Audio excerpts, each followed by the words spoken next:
Olá, tudo bem? Seja muito bem-vindo ao nosso canal. Hoje faremos a leitura integral da Lei nº 12.318. Bons estudos! Lei nº 12.318, de 26 de agosto de 2010, dispõe sobre a alienação parental e altera o artigo 236 da Lei nº 8.069, de 13 de julho de 1990. Artigo 1º. Esta lei dispõe sobre a alienação parental. Artigo 2º.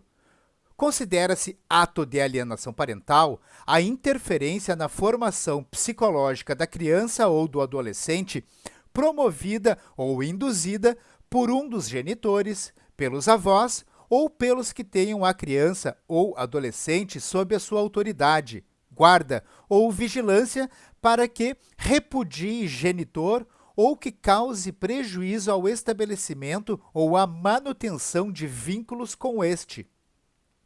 Parágrafo único. São formas exemplificativas de alienação parental, além dos atos assim declarados pelo juiz ou constatados por perícia, praticados diretamente ou com o auxílio de terceiros. Inciso 1.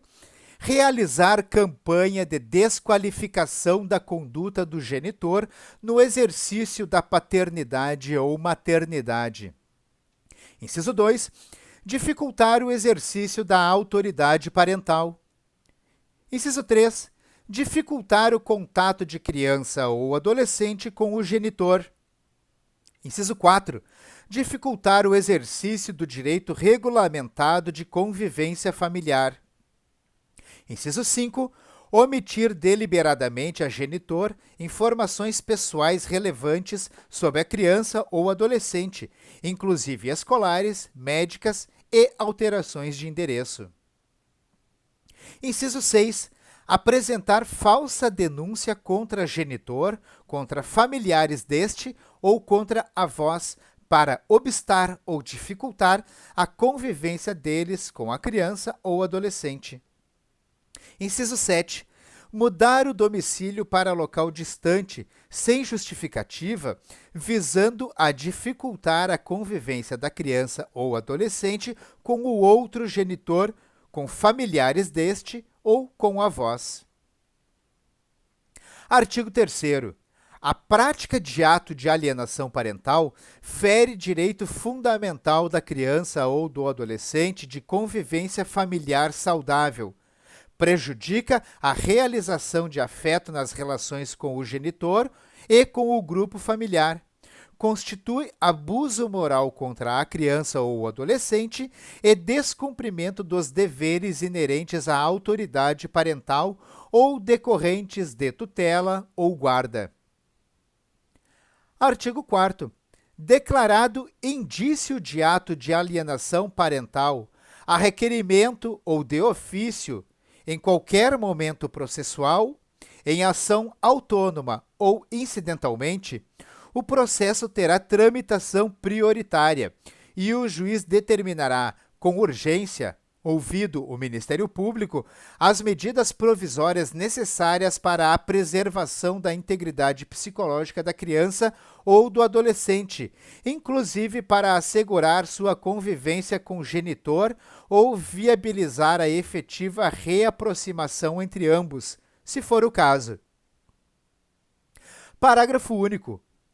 Assegurar-se-á à criança ou ao adolescente e ao genitor garantia mínima de visitação assistida no fórum em que tramita a ação ou entidades conveniadas com a Justiça, ressalvados os casos em que há iminente risco de prejuízo à integridade física ou psicológica da criança ou do adolescente, atestado por profissional eventualmente designado pelo juiz para acompanhamento das visitas. Artigo 5º.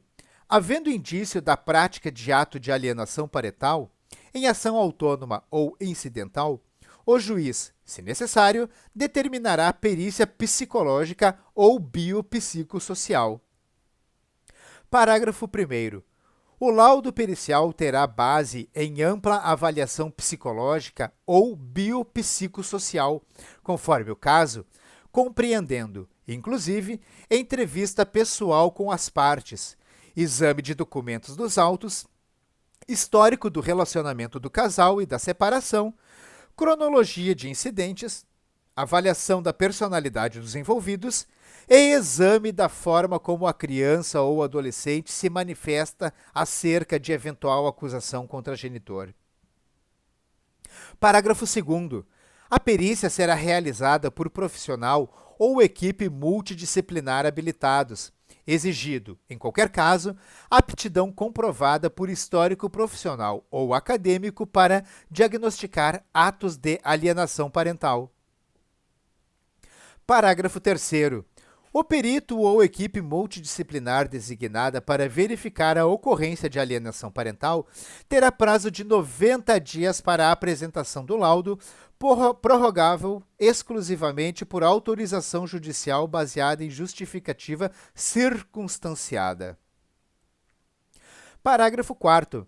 Na ausência ou insuficiência de serventuários responsáveis pela realização de estudo psicológico, biopsicossocial ou qualquer outra espécie de avaliação técnica exigida por esta lei ou por determinação judicial, a autoridade judiciária poderá proceder à nomeação de perito com qualificação e experiência pertinentes ao tema, nos termos do artigo 156 e artigo 465 do Código de Processo Civil.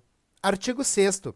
Caracterizados atos típicos de alienação parental ou qualquer conduta que dificulte a convivência de criança ou adolescente com o genitor em ação autônoma ou incidental, o juiz poderá, cumulativamente ou não, sem prejuízo da decorrente responsabilidade civil ou criminal e da ampla utilização de instrumentos processuais aptos a inibir ou atenuar seus efeitos, segundo a gravidade do caso. Inciso 1. Declarar a ocorrência de alienação parental e advertir o alienador. Inciso 2. Ampliar o regime de convivência familiar em favor do genitor alienado. Inciso 3. Estimular multa ao alienador. Inciso 4. Determinar acompanhamento psicológico e ou biopsicossocial. Inciso 5. Determinar a alteração da guarda para a guarda compartilhada ou sua inversão. Inciso 6. Determinar a fixação cautelar do domicílio da criança ou adolescente. Inciso 7. Revogado.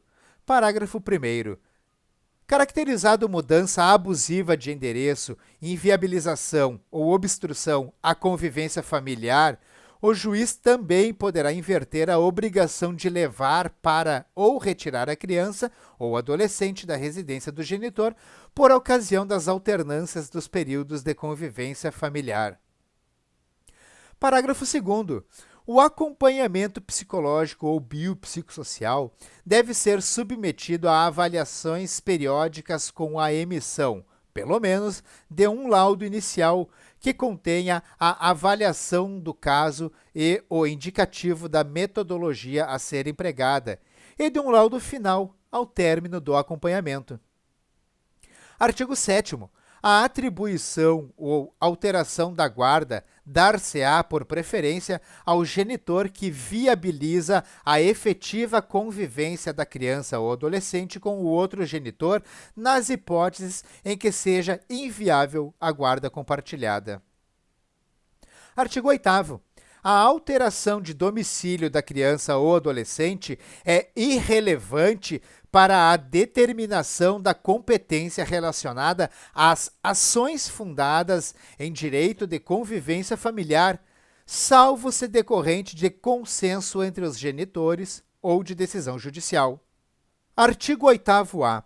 Sempre que necessário, o depoimento ou a oitiva de crianças e de adolescentes em casos de alienação parental, eles serão realizados obrigatoriamente nos termos da Lei nº 13.431, de 4 de abril de 2017, sob pena de nulidade processual. Artigo 9º e artigo 10, vetado. Artigo 11. Esta lei entra em vigor na data de sua publicação. Brasília, 26 de agosto de 2010. Obrigado por nos acompanhar, nos assistir até esse momento. Eu espero que esse vídeo possa lhe ajudar de alguma maneira. Curta e compartilhe esse vídeo à vontade. Deixe aqui nos comentários a cidade de onde você está nos assistindo ou nos ouvindo, além de suas críticas e sugestões para os próximos vídeos. Eu te desejo sucesso na sua jornada. Um forte abraço e até o próximo vídeo.